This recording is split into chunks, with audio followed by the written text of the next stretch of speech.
여러분, 감사합니다. 미지의 세계를 탐험하는 것은 보람 있는 여정이었습니다.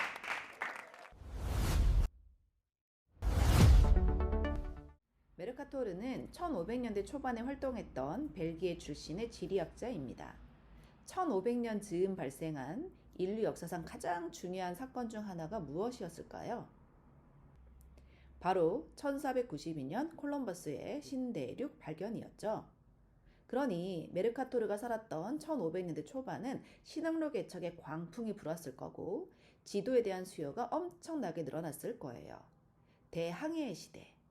가장 필요한 지도는 항해를 위한 것이었을 것이고 이 목적에 딱 맞는 지도가 바로 메르카토르가 만든 지도였습니다.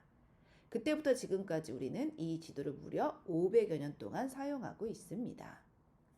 사실 완벽한 지도는 존재하지 않습니다. 지구는 둥근 수박 같은데 이 지구를 평면의 종이에 표현한다는 건 많은 왜곡이 있을 수밖에 없습니다. 메르카토르는 정각도법을 이용해 지도를 만들었는데요.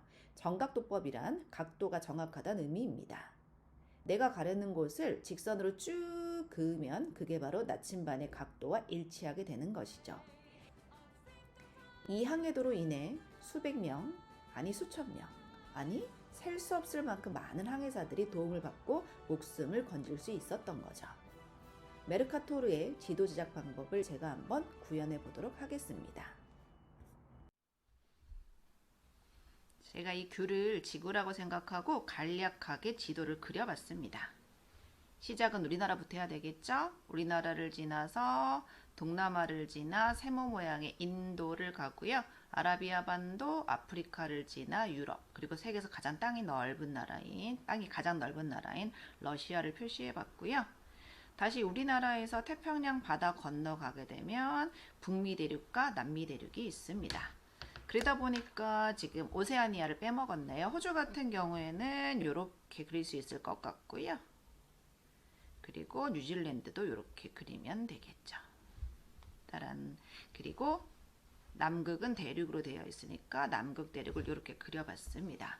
그러면 지금 가장 핫한 지역 중에 하나가 그린란드잖아요. 그린란드는 어디쯤 있어요? 네, 미국 북미 대륙이랑 이쪽에 유럽 대륙 사이에 이렇게 북극권에 있는 지역이 바로 그린란드가 되겠습니다. 그럼 이렇게 생긴 지구를 메르카토르는 어떻게 지도로 만들었냐면요. 이거를 일정한 간격으로 잘라본 거예요. 그래서 제가 잘라보도록 할게요.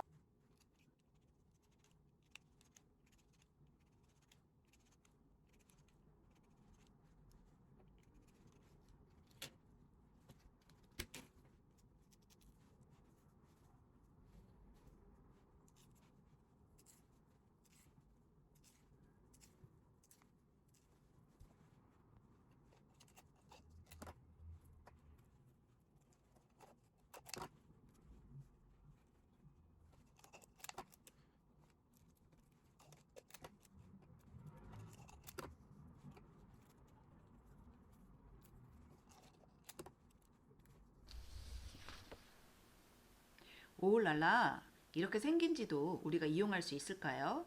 그래서 메르카토르는 네모 반듯하게 지도를 만들기 위해 적도 지역은 내비두고요. 이렇게 뾰족한 양극지방은 네모 반듯하게 확장을 시켜주게 됩니다.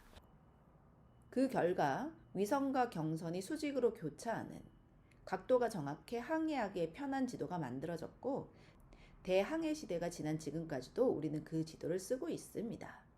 그런데 이렇게 만들고 보니 이 지도의 단점도 뚜렷하게 보이시죠?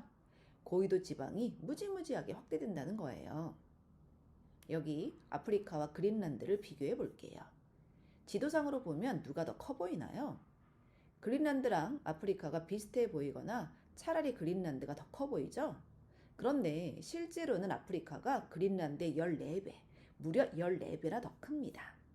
이러한 지도의 모습은 유럽이나 북미는 실제보다 거대하게 묘사되어 서구 열강들이 심리적으로 더 강하고 우월하다는 인식을 심어주었고 상대적으로 작게 표시되는 아프리카는 작은 대륙 혹은 발전 가능성이 낮은 좁은 땅이라는 무의식적인 편견을 유발합니다. 메르카토르 도법이 500여 년 동안 이용된 이유에는 과거 강대국들이 자신들의 세력을 과시하기 위해 이 지도를 적극적으로 활용했다는 부분도 작용을 했습니다. 그래서 아프리카 국가들은 새로운 지도를 사용하자고 주장합니다. 리얼 얼스 지도. 패터슨 지도를 보면 우리가 얼마나 공간을 잘못 인식하고 있는지 깨닫게 됩니다. 우리는 시간을 통해 세상을 이해합니다. 그것을 역사라고 부르죠. 하지만 세상은 시간만으로 이루어지지 않습니다. 또 하나의 축, 질이라는 공간의 축이 존재합니다. 초등학교 3학년, 우리 아이들이 처음으로 사회 과목을 배웁니다. 첫 단원 제목은 바로 우리가 사는 곳. 우리가 사는 공간을 잘 인식하는 것이 세상을 올바르게 바라보는데 가장 기본이 되기 때문이겠죠? 실제 크기랑 지도의 크기랑 좀 다르다고 여태 쓰던 걸 굳이 바꿔야 해? 라고 생각하시는 분들도 많으실 겁니다. 그런데 우리가 믿고 있는 이 공간의 축이 비틀려 있다면 심리적 왜곡도 당연히 일어나지 않을까요? 우리는 아직도 교과서에서 사라진 중동이라는 말을 씁니다. 유럽의 동쪽 중간이라는 철저히 남의 시선이 담긴 이름이죠. 익숙한 것을 바꾸는 건 이토록 어렵습니다. 하지만 그 익숙함이 누군가에게 편견의 벅이 된다면 어떨까요? 실제보다 작게 그려진 아프리카를 보며 우리가 그들의 잠재력까지 작게 평가해온 건 아닐까요? 지도를 바꾸는 것은 단순히 그림을 바꾸는 게 아니라 우리가 세상을 대하는 태도를 바로잡는 일입니다.